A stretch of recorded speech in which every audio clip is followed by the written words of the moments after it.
안녕하세요. 저는 당근 채팅 시스템 어떻게 만들까를 발표를 맡게 된 권영훈이에요. 네, 저희는 오늘 일단 좀 배고프시죠? 제가 오늘 떨려가지고 아무것도 안 먹었는데 지금 속이 좀 꾸룩꾸룩한 게 좀 네, 여러분 오늘 끝나고 좀 맛있는 거 드시길 바라고요. 저희는 오늘 두 명이 주제를 발표를 나눠서 얘기할 건데요. 시간이 조금 촉박될 수 있어요. 그래서 양해를 좀 부탁드립니다. 네.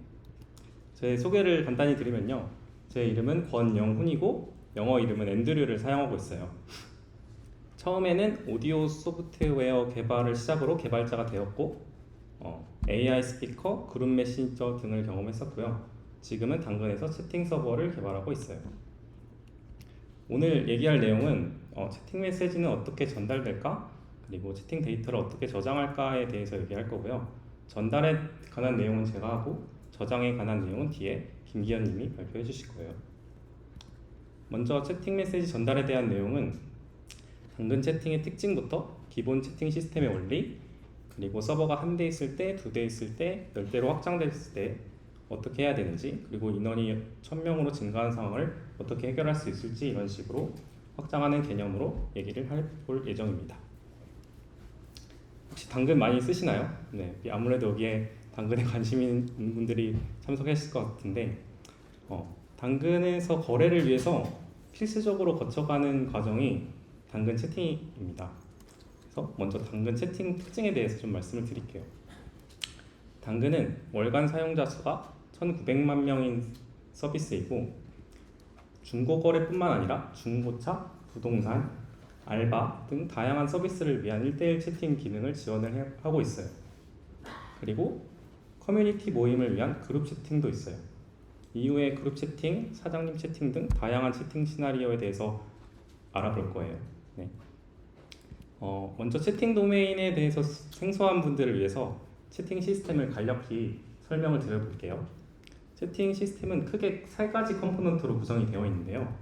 첫 번째는 클라이언트의 요청을 받고 이벤트를 전달하는 채팅 서버, 그리고 메시지를 저장하고 유저 목록을 관리하는 데이터베이스, 마지막으로 접속하지 않은 유저에게 푸시 알림을 전달하는 푸시 서버, 이렇게 크게 세 가지 컴포넌트로 구성이 되어 있어요.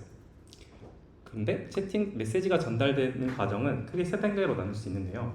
예를 들어서 설명드리면 지금 현재 유저 A, B, C가 참여하고 있는 채팅방이라고 있을 때 가정을 했을 때 유저 A랑 B는 현재 온라인 상태예요. 그리고 유저 C는 오프라인 상태라고 가정을 할게요. 그러면 첫 번째로 채팅 메시지를 보내고 채팅 메시지를 데이터베이스에 저장하는 과정이 있을 거고, 그리고 그 접속한 유저에게 메시지를 전달하는 과정이 있을 거예요. 그리고 세 번째 과정은 접속하지 않은 유저에게 푸시 알림을 보내는 과정이 있을 겁니다. 제가 오늘 얘기할 내용은 메시지를 보내고 전달하는 내용에 대해서 최대한 쉽고 자세히 설명을 드리도록 할게요.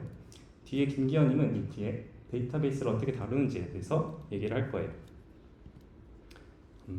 먼저 서버가 한 대만 있을 때 1대1 채팅 시나리오에 대해서 알아볼게요. 당근의 중고거래, 부동산, 중고차, 알바 이런 시나리오라고 생각하시면 돼요. 유저 A와 B가 있는 1대1 채팅방이 있다고 가정을 할게요. 채팅 서버 옆에 그려진 메모 박스는 해당 채팅 서버만 접근 가능한 로컬 메모리 영역이에요. 예를 들어서 클라이언트의 연결이 있을 텐데 클라이언트 연결은 당근 앱을 딱 처음 열었을 때 딱 연결이 되거든요. 당근 앱을 종료하면 연결이 끊기겠죠. 그 이유는 이제 채팅 서버는 양방향으로 통신이 가능한 웹소켓 서버로 되어 있어요. 그래서 클라이언트가 당근 앱을 켜서 연결을 하면 서버에 로컬 메모리에 유저 아이디를 키값으로 세션 정보를 저장하게 됩니다. 이 세션 정보를 알고 있으면은 유저에게 메시지 이벤트를 전달할 수 있게 되거든요. 그래서 유저 B도 마찬가지로 연결을 하게 되면은 B의 유저 아이디 키값으로 세션 정보를 저장하게 되겠죠. 그럼 이때 A가 메시지를 보낸 거예요. 그러면은 챗 서버에서는 현재 데이터베이스에 그 해당 메시지를 저장하는 요청을 보내고 현재 이 채팅방에 어떤 유저가 접속해 있는지에 대한 정보를 가져오게 돼 있어요.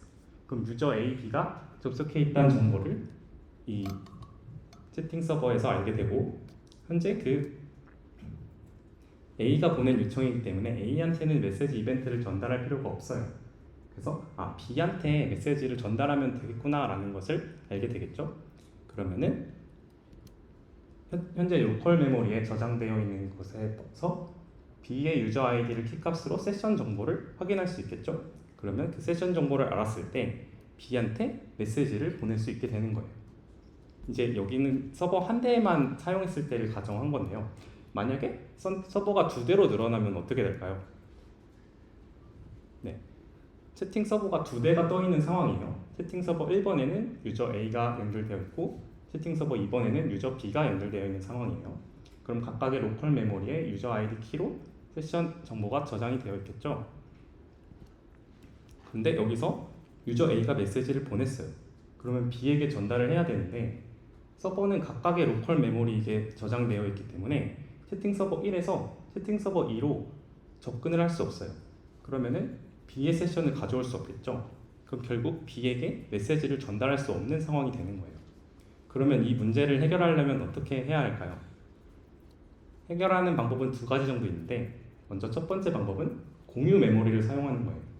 키 밸류 스토어라는 것을 사용해서 유저가 접속한 서버의 IP를 저장하고 관리하는 방식을 사용할 수 있고요. 두 번째는 펍섭을 이용해서 유저 아이디 기반으로 이벤트를 발행하고 그 유저 아이디를 구독하고 있는 서브스크라이버에서 해당 메시지를 유저에게 전달하는 방식을 사용할 수 있어요. 오늘은 공유 메모리로 키 밸류 스토어를 사용하는 방법에 대해서만 말씀을 드릴 거예요. 그 펍섭을 쓰지 않는 이유는 그룹 채팅방에서 메시지를 전송할 때마다 참여하고 있는 유저한테 각각의 메시지 이벤트를 발행해야 되는데 이게 좀 비효율적이 돼서 이건 이따가 그룹 채팅방 얘기하면서 좀 더 자세히 얘기해 볼게요. 그러면 이제 공유 메모리를 어떻게 사용할지 알아보겠습니다. 다음과 같이 채팅 서버 1, 2가 있을 때 여기에 키밸류 스토어가 하나 있다고 가정을 할게요. 그러면은 서버 1, 2에서 모두 접근할 수 있는 공유 메모리라고 보시면 돼요. 그러면은 유저가 당근 앱을 켜서 접속을 하면 이전과 같이 로컬 메모리에 세션 정보를 저장을 해요. 그리고 그러면서 동시에 공유 메모리에 현재 A가 접속한 서버의 IP를 같이 저장을 하게 됩니다. 예를 들어서 유저 아이디가 123이고 서버 IP가 1.1.1.1이다. 그러면 유저 아이디 키값으로 123 1.1.1.1이 저장이 되는 거예요. 그리고 이게 앱을 종료하고 접속을 끊을 때는 당연히 그 정보를 삭제해야겠죠. 그럼 B 유저도 마찬가지로 B 유저가 접속한 정보를 공유 메모리에 저장을 합니다. 그러면 이제 A가 메시지를 보낼 때 내가 B에게 전달해야 되는 건 알고 있어요. 그러면 B의 정보를 조회해야 되잖아요. 그래서 공유 메모리에 B가 어디에 저장되어 있는지, 어디에 연결되어 있는지를 확인해 봤을 때 서버 2번에 연결되어 있구나 라는 걸 알고, 그럼 서버 2번한테 메시지를 전달해 달라고 요청을 할 수 있게 되는 겁니다. 이 요청을 릴레이 요청이라고 할게요. 릴레이라는 것은 중계하다, 전달하다 라는 의미를 가지고 있어요. 그래서 서버 2는 그 릴레이 요청을 받고 유저 B한테 메시지를 전달할 수 있게 되는 거예요. 만약에 이 상태에서 서버가 10대로 늘어나면 어떻게 될까요? 그러면 다음과 같이 거미줄 그물망 모양으로 서로가 서로 연결된 모양이 될 거예요. 그러면 그물망 연결은 네트워크 복잡도가 굉장히 증가하면서 확장에 불리한 구조가 되는데요. 그러면 어떻게 해야 확장이 유리한 구조로 만들 수 있을까요? 메시지 큐와 컨슈머를 이용한 비동기 처리로 확장이 가능한 구조로 만들 수 있어요. 약간 생소한 단어이긴 할 텐데 여러분 많이 쓰시는 기술일 거예요. 메시지 큐는 이벤트를 차례대로 처리하도록 줄을 세워 대기시키는 저장소라고 보시면 되고, 컨슈머는 줄 서 있는 이벤트를 하나씩 꺼내서 처리하는 작업자라고 생각하시면 돼요. 그럼 이걸 어떻게 사용하느냐? 예를 들어서 말씀드릴게요. A가 메시지를 보내서 서버 1에 요청을 보낼 때 서버 1은 이제 메시지 큐에 메시지를 B에게 보내달라는 이벤트를 발행을 하게 돼요. 그러면 작업자 컨슈머는 그 이벤트를 가져와서 B가 접속된 위치가 어디 있는지 공유 메모리를 통해서 확인을 하고 찾아보니까 서버 2에 붙어 있다는 것을 알게 돼서 그럼 서버 2한테 그 메시지를 전달해달라는 요청을 보내면 되겠구나 라고 하고 전달을 하는 겁니다. 그러면 서버 2는 그 메시지 릴레이 요청을 받고 유저 B한테 이벤트를 전달할 수 있게 되는 거예요. 이렇게 컨슈머에서 서버로 릴레이 요청을 하게 되면서 서버 1은 서버 2의 존재를 몰라도 B에게 메시지를 전달할 수 있는 구조가 되었어요. 그러면 서버 간 그물망이 연결되어 있던 그것을 제거할 수 있고 확장이 유리한 구조가 되는 것이에요. 그러면 열대가 늘어난다면 이런 식으로 확장할 수 있겠죠. 여기서 컨슈머의 수는 컨슈머의 처리량에 따라서 조절할 수 있어요. 추가로 이 컨슈머와 서버의 연결을 비동기 메시지 릴레이 요청으로 할 수 있는데요. 여기서 비동기로 하는 이유는 컨슈머가 서버에 요청을 보내고 응답을 기다리는 게 아니라 응답을 기다리지 않고 바로 다음 이벤트를 처리할 수 있게 유리하게 작용할 수 있고요. 그리고 만약에 에러가 발생하면 컨슈머에서 처리하는 게 아니고 서버에서 바로 처리하도록 채팅 서버한테 책임을 전가하는 거예요.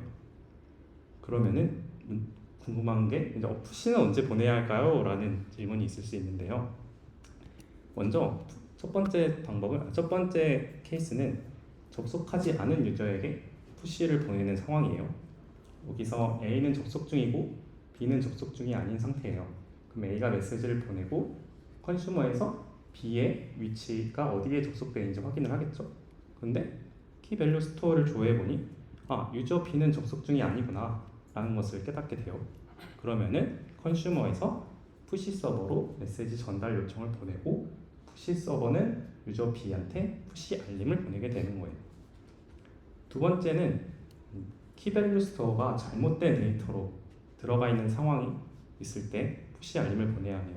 이 상황은 똑같이 A가 접속 중이고 B가 접속 중이 아닌데 A가 메시지를 보내고 키밸류 스토어를 확인해 보니 B 유저 아이디가 서버 2번에 연결되어 있다 라는 것을 보고 서버 2번에 요청을 하겠죠. 그런데 서버 2번에는 로컬 메모리에 B 유저가 연결되어 있는 것을 확인할 수 없는 상태예요. 왜냐하면 B 유저는 오프라인 상태이니까요. 그러면 키밸류 스토어가 잘못됐구나 라는 것을 깨닫고 서버 2에서 푸시 서버로 통해 유저 B한테 오프라인인 유저 B한테 푸시 알림을 보내게 될 거고요. 그리고 키밸류 스토어가 잘못되어 있으니까 그 값을 삭제하는 요청을 또 보내게 될 거예요. 이 상황은 키밸류 스토어를 100% 신뢰하면 안 된다는 것을 의미하는데요. 그거는 이제 클라이언트 연결을 정상적으로 끊지 않고 서버가 다운되는 상황이 발생했을 때 이런 상황이 발생할 수 있어요. 네, 다음은 당근 사장님 프로필과 1대1 채팅하는 시나리오에 대해서 말씀드릴게요. 당근 사장님 프로필이란 당근 사장님이 등록한 가게의 프로필들을 의미해요.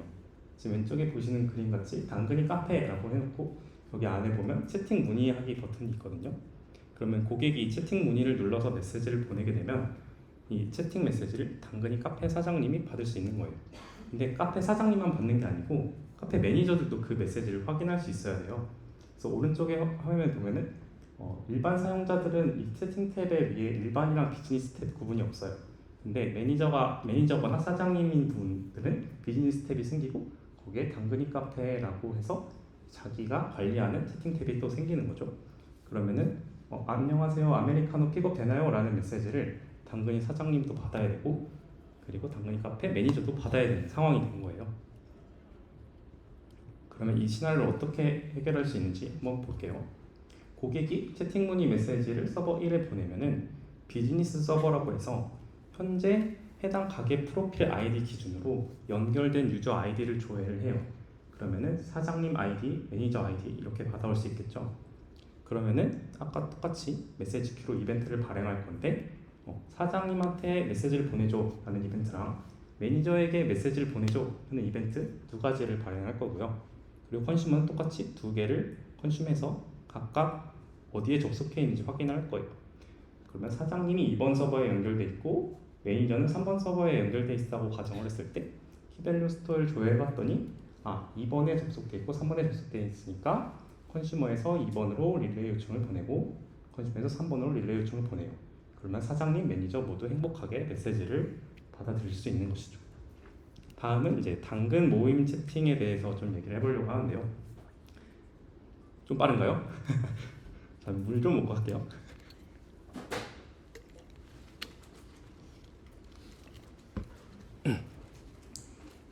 네, 여러분들 최근에 미덕 당근 테크 미덕 모임방에 가입을 하셨을 거예요. 모임을 가입하게 되면 모임 전체 인원과 대화할 수 있는 채팅방에 조인이 되시거든요. 그럼 이때 메시지 전송을 하면 어떻게 될지에 대해서 말씀을 드릴게요. 먼저 모임 인원이 10명이고 각각 10명이 모두 접속한 상황이라고 가정을 할게요. 5명이 서버 2번에 5명이 서버 3번에 접속한 상황이에요. 그러면은 메시지가 발송됐을 때 데이터베이스를 통해서 현재 이 채팅방에 유저 목록이 뭐가 있는지 조회를 하게 돼요. 그러면은 유저 목록이 1, 2, 3, 4, 5, 6, 7, 90 유저 아이디를 받아오겠죠. 그러면은 여기서 참여 인원수만큼 메시지 큐한테 이벤트를 발행하게 돼요. 그러면 10번을 큐에 이벤트를 발행하게 되고 컨슈머는 10번 컨슈머하고 그리고 큐 스토어에 또 10번 조회를 할 거예요. 그러면은 각각의 이벤트를 서버에다 릴레이 요청하는 것도 5번씩 또 5번씩 요청을 하게 되는 시나리오입니다. 여기서 좀 비효율적인 부분이 보이시나요? 네. 만약에 모임방이 1000명으로 늘어난다면 어떻게 될까요? 모임방이 1000명으로 늘어난다면 유저 아이디마다 이벤트를 발행하고 있었으니까 메시지 한 번 쏠 때마다 이벤트를 1000건을 발행해야 되는 상황이 오는 거예요. 그러면 이 문제를 해결하기 위해서는 유저 아이디를 묶어서 요청하자라는 방식을 적용했고, 그러면은 유저 아이디를 1번부터 1000번에 각각 보내는 게 아니라 한 번에 파라미터의 배열로 담아서 1부터 1000까지 한 번에 요청을 할 수 있게 되는 것이죠. 그럼 전에는 이제 1000번씩 이벤트 요청하고 큐에다가 컨슘하고 조회했던 것이 한 번으로 다 줄어들 수 있는 것이죠. 그러면은 여기에 보낼 때 리스트에다가 1번부터 500번을 담아서 보내고 500번부터 1000번까지 담아서 보낼 수 있겠죠. 그런데 여기서 이제 역할이 중요한 게 컨슈머가 키밸류 스토리를 한번 딱 조회해서 현재 어느 서버에 누가 접속되어 있는지 정리를 딱 한 다음에 차례대로 하나씩 보내는 과정이 필요해요. 아까 전에 펍섭을 쓰지 않고 키밸류 스토어를 썼다고 했잖아요. 만약에 펍섭을 쓰는 구조였다면 유저들이 이렇게 묶어서 처리하는 방식을 적용하기 어려웠을 거예요. 여기서 또 질문이 있습니다. 한 번에 너무 많은 작업을 처리하면 시간이 오래 걸리지 않을까요? 라는 질문이 있을 텐데요. 1000명을 한꺼번에 처리하는데 타임아웃으로 실패되는 상황이 자주 날 수 있어요. 뭐 1000명은 그렇다 치고 2000명 방, 3000명 방이라면 좀 곤란해지겠죠. 그래서 생긴 아이디어는 이제 유저 아이디를 청크 단위로 나누자 라는 생각을 했고, 그래서 1번부터 1000번까지 바로 보내는 게 아니라 200개씩 나눠서 1번부터 200번, 201번부터 400번, 801번부터 1000번까지 이렇게 5개의 청크로 나눌 수 있게 돼요.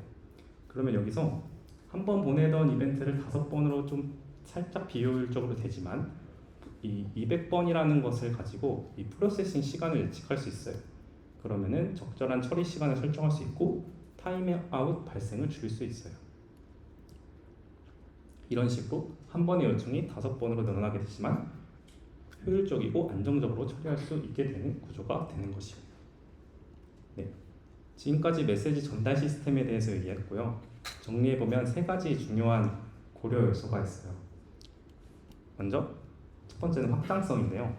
메시지 큐와 컨슈머를 이용해서 비동기 처리를 도입하면 사용자가 많아져서 요청이 증가해도 서버를 수평적으로 확장할 수 있어요. 그리고 두 번째는 신뢰성인데요.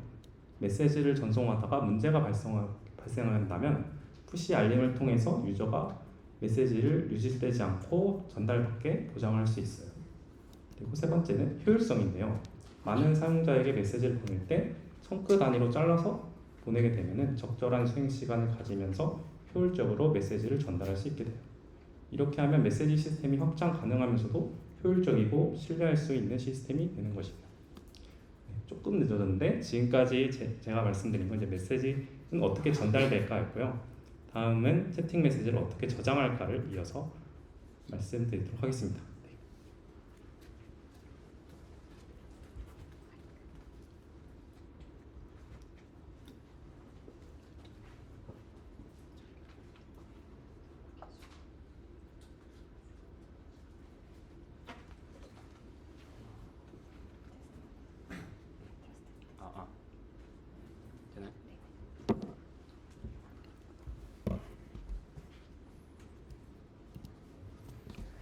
네, 안녕하세요. 저는 이어서 채팅 서버를 어떻게 데이터를 어떻게 저장할지에 대해서 얘기할 김기현이라고 합니다. 반갑습니다.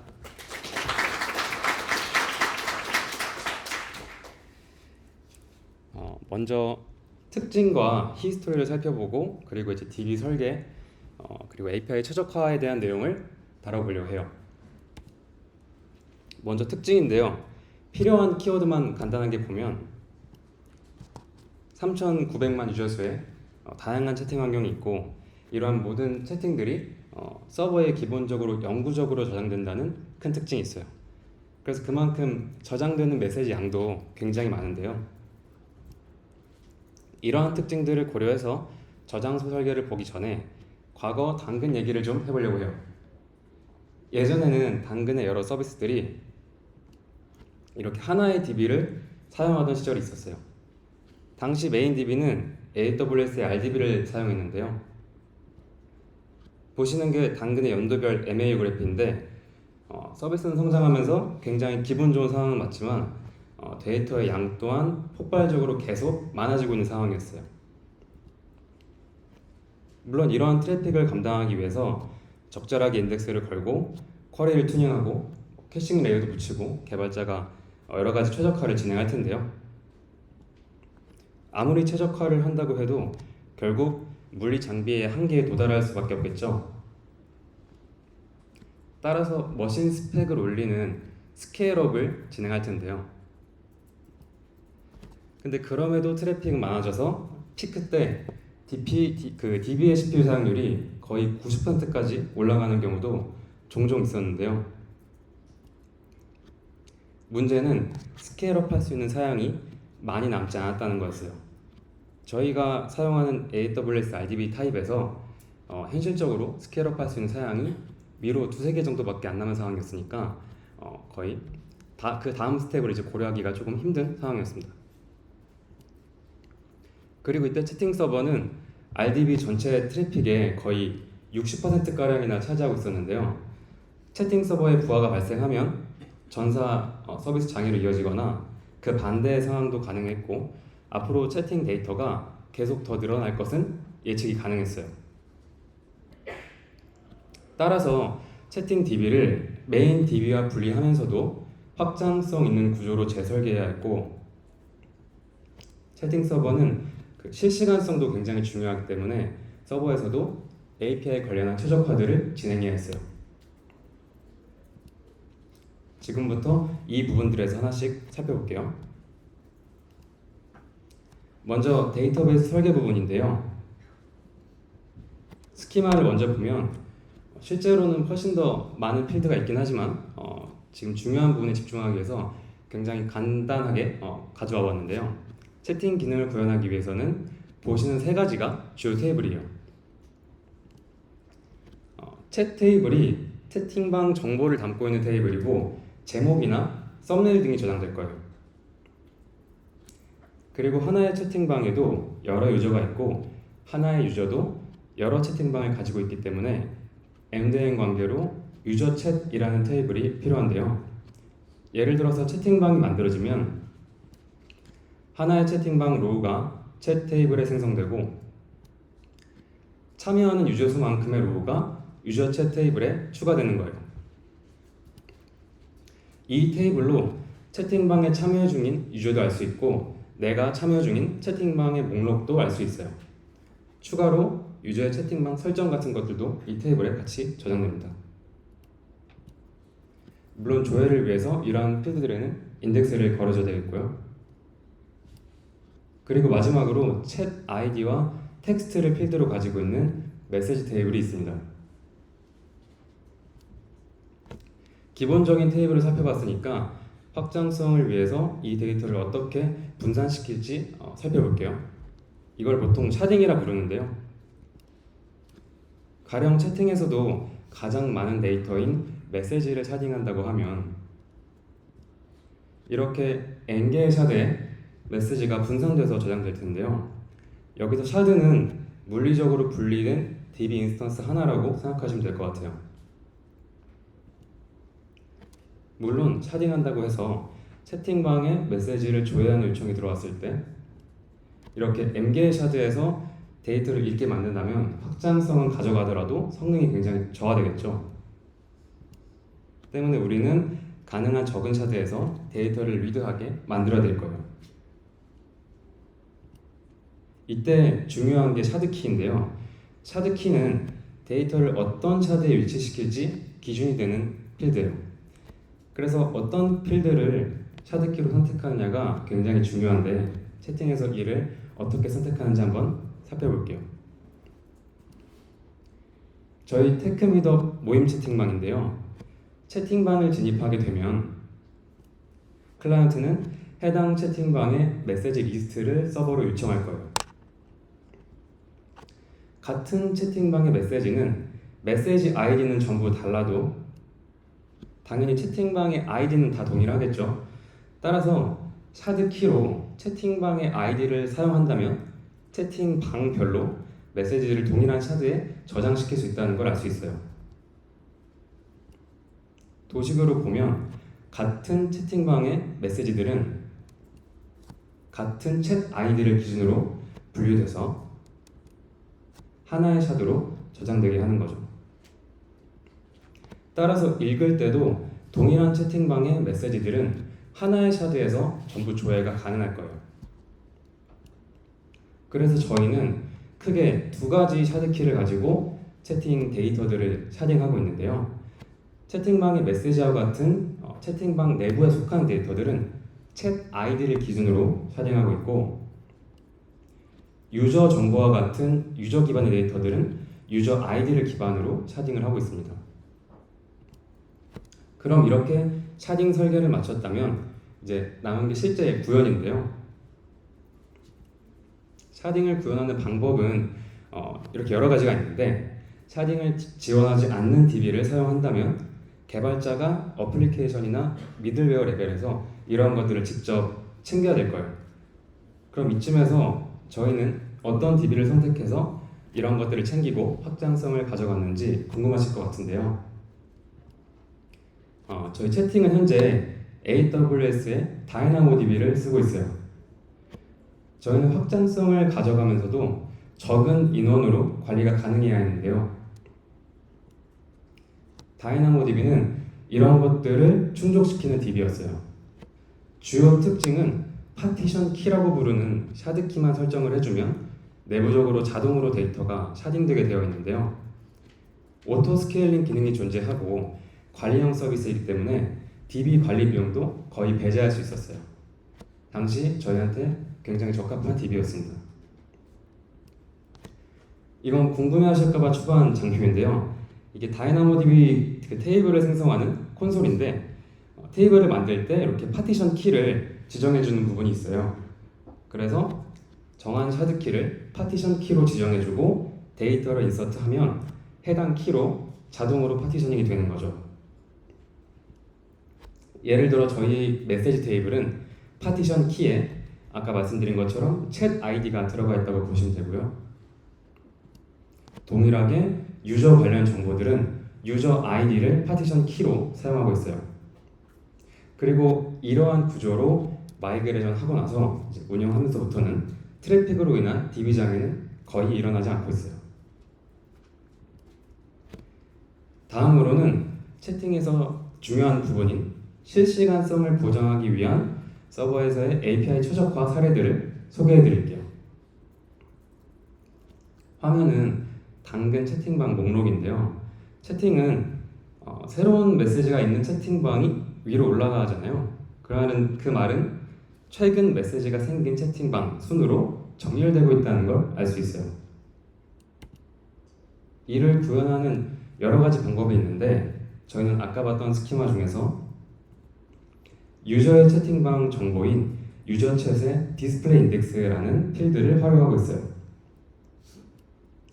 새로운 메시지가 전송되면 메시지 테이블에 로우를 추가하면서 동시에 참여 중인 유저의 디스플레이 인덱스를 새로 만들어진 메시지 아이디 기반으로 업데이트를 해주면 목록을 조회할 때 이 디스플레이 인덱스를 활용해서 최신 채팅방 순으로 정렬이 가능해져요. 도식으로 보면 1대1 대화방에서 메시지가 전송됐을 때 두 유저의 디스플레이 인덱스를 각각 업데이트 해준다는 건데요. 때문에 N명의 그룹 대화방에서는 메시지가 한 건만 생성돼도 이렇게 디스플레이 인덱스를 업데이트 해주기 위해서 N번의 업데이트가 필요하게 됩니다. 따라서 만약 이거를 서버에서 순차적으로 다 처리해주면 실시간성이 중요한 메시지 전송 API의 응답성이 굉장히 떨어질 거예요. 이를 해결하기 위한 여러 가지 방법들이 있는데 그중 하나는 메시지 전송 요청이 들어왔을 때 처리해야 하는 각각의 여러 라이트 요청들을 핸들러에서 멀티 스레드로 처리하는 건데요. 업데이트 요청을 여러 개의 스레드로 동시에 날리고 처리시켜서 응답 시간을 줄일 수 있어요. 다만 저희 채팅팀은 고를 주원으로 쓰고 있어서 이런 부분들에는 고루틴을 쓰고 있는데요. 고 런타임이 OS 스레드에 고루틴을 알아서 매핑시키는 방식으로 동작하고 있기 때문에 저희는 굉장히 쉽게 동시성을 활용하는 코드를 작성할 수 있어요. 간소화된 코드이긴 한데 진짜 이런 식의 코드로 업데이트를 병렬 수행시키고 있는데요. 다만 실행하고 있는 각각의 고루틴이 개별 실행이어서 부분적으로 실패할 수는 있는데 여기서는 새로운 메시지가 발생하면 바로 보정이 될 수 있는 부분이었기 때문에 크게 신경 쓰지 않았어요. 그리고 이런 최적화는 쓰기 말고 읽기 부분에도 적용을 했었는데요. 채팅방에 메시지를 줘야 한다고 하면 메시지가 붙어있는 프로필, 이미지, 리액션 이런 리소스도 함께 조회가 돼야 하거든요. 이때도 이 리소스들을 순차적으로 조회하면 조회 시간의 총합이 결국 응답 시간이 될 거기 때문에 이런 부분에도 요청 시에 리소스를 조회하는 각각의 고루틴들을 생성해서 병렬로 리소스를 로드하고 핸들러에서는 모든 고루틴이 완료되면 데이터를 어그리게이션하고 클라이언트에 내려줌으로써 응답 시간을 크게 줄일 수 있었어요. 고루틴을 곁들인 동시성 관련 최적화 사례를 알아봤는데요. 다음으로는 비동기 관련한 최적화 사례들도 한번 살펴볼게요. 채팅에는 메시지를 읽었을 때 상대방에게 내가 메시지를 읽었다는 사실을 알려주는 읽음 표시 기능이 있는데요. 메시지 읽음 시에 수행되는 동작들을 보면 1번 클라이언트가 특정 메시지를 읽어서 읽음 API를 호출하면 해당 메시지에 대한 읽음을 DB에 라이트하고 참여하고 있는 유저들을 조회해서 서버 간 이벤트 전달을 통해 2번 클라이언트에게 1번 클라이언트가 메시지를 읽었다는 사실을 보내주게 되는데요. 만약 이 모든 과정이 끝나고 클라이언트의 API 응답이 내려간다면 이것도 마찬가지로 응답 시간이 굉장히 길어지겠죠. 그래서 이러한 부분들에는 비동기 처리를 적극적으로 활용하고 있는데요. 읽음 처리와 같은 비동기로 핸들링할 수 있는 요청이 들어오면 동기적으로 라이트해야 되는 데이터만 우선적으로 적재를 하고 나서 응답을 먼저 내려줍니다. 그리고 서버 내 고루틴 워커들로 이후에 나머지 백그라운드 업데이트들을 수행하고 있어요. 많은 고루틴이 만들어지는 것이 부담스럽거나 유실 위험이 크리티컬한 부분들은 고루틴 이전에 카프카를 쓰고 있는데요. 요청 시 처리할 태스크를 카프카 이벤트로 발행해 놓고 응답을 내려주고 나서 이벤트를 서버 내 컨슈머로 다시 컨슈머해서 비동기 태스크를 처리하는 방식으로 동작시키고 있어요. 이 외에도 카프카는 검색 엔진의 데이터를 인덱싱하거나 다른 팀의 이벤트를 발행하는 데에도 사용하고 있습니다. 이렇게 비동기 처리가 가능할 때 고루틴과 카프카를 적극적으로 활용해서 API의 응답성을 높이고 있습니다. 마지막으로 이 외에도 채팅 서버 설계나 최적화 시에 고려할 수 있는 다양한 것들이 더 많긴 한데요. 시간 관계상 이번 발표에서는 다 소개드리지 못했는데 궁금하신 분들은 한번 고민해 보시고요. 앞으로 기회가 된다면 이 주제들에 대해서도 다뤄보는 자리를 가져볼게요. 여기까지가 저희가 준비한 내용이었습니다. 긴 시간 발표 들어주셔서 대단히 감사합니다.